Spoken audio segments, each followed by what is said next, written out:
حکومت کہتی ہے 20% رعایت دے دی گئی ہے فیسوں میں، پیرنٹس فیس ادا کریں. پیرنٹس فیس کہاں سے ادا کریں؟ تقریباً 10 سے 12 کروڑ ایسے فیملیز ہیں، ایسے اس ملک کے اندر لوگ رہتے ہیں جن کے اب تو روزگار نہیں ہے، وہ فیسیں کہاں سے دیں؟ ٹیچرز الگ پریشان ہیں، ان کو سیلری نہیں مل رہی، اسکول والے فیس مانگ رہے ہیں، بہانے سے بلاتے ہیں. یہ بڑا گھن چکر والا معاملہ ہے، حکومت کے ریٹ نہیں ہے. میرے ساتھ اسٹوڈیو میں بیٹھے ہیں ہمارے استاد ہیں، میں ان کا بہت احترام کرتا ہوں، فرحان عابد صاحب.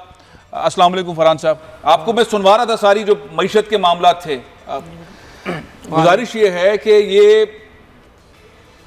اب ان کو تنخواہ نہیں مل رہی ہے اور انہوں نے ایک چھابڑا، ایک ریڑا لگا لیا ہے اور اس پہ یہ فرائز بیچ رہے ہیں. فزکس کے استاد ہیں، پڑھاتے ہیں. کچھ بتائیے فرحان، آپ نے اپنے آپ کو، اپنے سسٹم کو چلانے کے لیے یہ اسٹیپ لیا؟ وعلیکم السلام ورحمۃ اللہ وبرکاتہ. جی، جیسے ہی کووڈ-19 کا آؤٹ بریک ہمارے سامنے آیا تو لاک ڈاؤن کی زد میں سب سے پہلے آنے والے تعلیمی ادارے تھے. انفیکٹ جب جنرل لاک ڈاؤن امپوز نہیں کیا گیا تھا تو فیب کے آخر میں گورنمنٹ نے اناؤنس کیا کہ تمام تعلیمی ادارے جو ہے وہ بند کر دیے جائیں گے. تو تعلیمی ادارے جب بند کر دیے گئے، ظاہر ہے ہم لوگ پرائیویٹ ایجوکیشن انسٹیٹیوشن سے وابستہ تھے جن کا تمام تر نظام وہ فیس کے ذریعے چلتا ہے. تو جب لاک ڈاؤن ہوا اور تعلیمی ادارے بند کیے گئے تو اس کے ساتھ ہماری تنخواہیں بھی بند ہو گئی، ہمارا جو پیمنٹ تھی وہ بھی بند ہو گئی.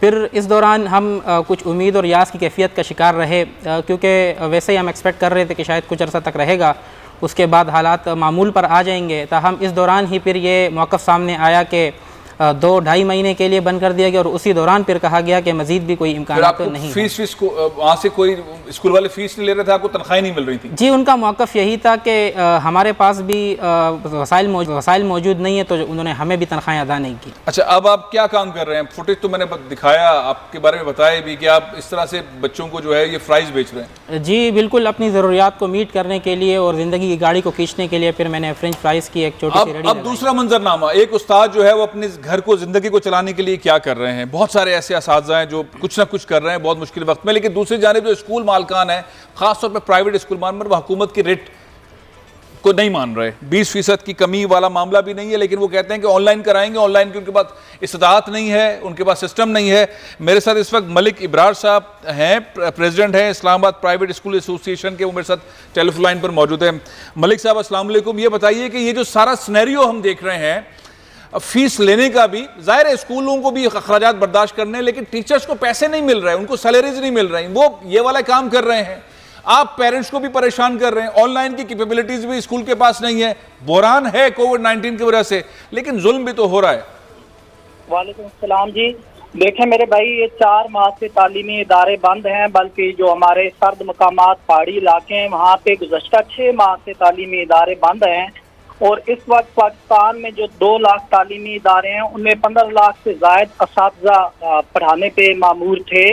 لیکن 4 ماہ پہلے جب اچانک تعلیمی ادارے بند ہو گئے اور حکومت نے یہ بھی نوٹیفیکیشن کیا کہ آپ 20% فیسیں کم لیں، فیس بھی کم ہو گئی، مگر اس کے باوجود تعلیمی اداروں میں کون سے اسکول ہے جو 20% فیس کم کر رہے ہیں؟ کوئی بھی نہیں کر رہا. بہت ہی اکا دکا کوئی اسکول ہوں گے. نہیں کہاں کر رہے ہیں سر؟ میں آپ کو میں رسیدیں دکھا سکتا ہوں آپ کو. میں آپ کو گزارش کرتا ہوں جی، پورے پنجاب میں پہلی تو بات ہے ہفتے میں صرف 2 دن اسکول کھولنے کا اعلان ہوا ہے.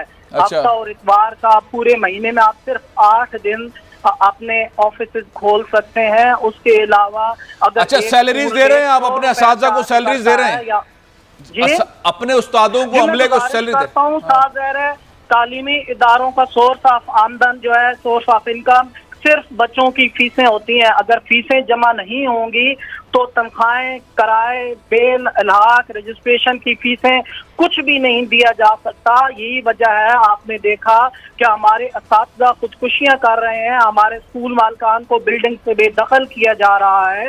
اور یہاں تک کہ جو نیا بجٹ پیش ہوا ہے، ہم یہ ایکسپیکٹ کر رہے تھے کہ اس میں شعبہ تعلیم کو بھی انٹرٹین کیا جائے گا، لیکن ہم نے یہ دیکھا کہ یکسر انہیں نظر انداز کر دیا گیا ہے. آپ نے کارخانوں، صنعتوں، کنسٹرکشن سیکٹر کو مراعات دی اور اربوں روپے رکھے ان کے لیے، تاکہ آپ نے فنکاروں، اداکاروں کو بھی 1 ارب روپیہ دیا. لیکن آپ کے لیے سب سے مشکل کام ہے تو صرف کسی ٹیچر کی 12,000 روپیہ ماہانہ سیلری دینا حکومت کے لیے مشکل تھا. مجھے بہت ویلڈ پوائنٹس. سبسکرائب کریں اور بیل دبائیں تاکہ کوئی خبر رہ نہ جائے.